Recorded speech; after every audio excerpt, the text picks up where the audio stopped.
ఓపికతోని భక్తులందరినీ కూడా ముందుకు పంపిస్తే బాగుంటుంది. సో వాళ్ళందరూ భక్తులు ఎట్టి పరిస్థితుల్లో వాళ్ళు ప్రొటెస్ట్ చేసేవాళ్ళు కాదు, వాళ్ళు తిరుగుబాటుదారులు కాదు, మన శత్రువులు కాదు. ఇది ఒక్క అంశం మీరు గుర్తుపెట్టుకోండి ప్లీజ్.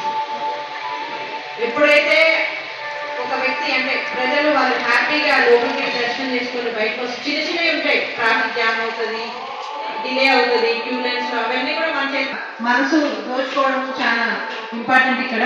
సో వాళ్ళందరికీ కూడా ప్రాపర్గా దేవుడి దర్శనం కల్పించేలాగా మనం అందరం కూడా ఖచ్చితంగా జామ్ అవుతుంది.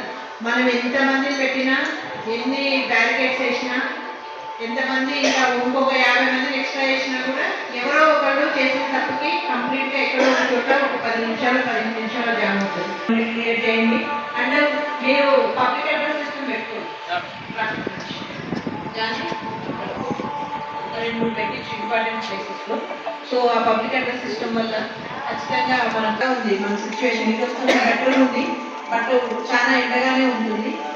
మీ హెల్త్ కూడా ఒకటి కొంచెం జాగ్రత్తగా చూసుకోండి. వాటర్ మాత్రం కంపల్సరీ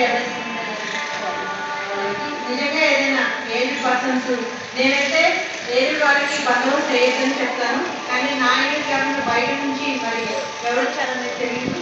అది ఒకసారి సెక్టర్ వైజ్ ఆఫీసర్స్ ఒకసారి చెక్ చేసుకోండి.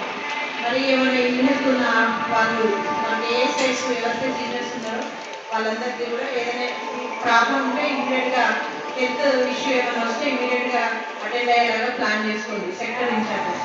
నెక్స్ట్ ఫైర్ యాక్సిడెంట్స్, నేను ఆల్రెడీ 5 మార్క్స్ చెప్పడం జరిగింది. వాళ్ళు కొంచెం కేర్ఫుల్ ఉండండి. ఏ చిన్నది కూడా అట్లాంటి ప్రమాదం సంభవించినా ఇమీడియట్గా రెస్పాండ్ అయ్యి దాన్ని క్లియర్ చేయాల్సి ఉంటుంది. నెక్స్ట్ మనకు స్నానాల దగ్గర నేను అట్రాక్ట్ చేయడం జరిగింది. ఏ ఒకటి కూడా అబ్జర్వ్ చేసినా, ఎవరైనా అన్నెసరిగా ఫొటోస్ తీసుకున్నా, లేదంటే ఎవరైనా ఈటీజింగ్ చేస్తున్నా ఇమీడియట్గా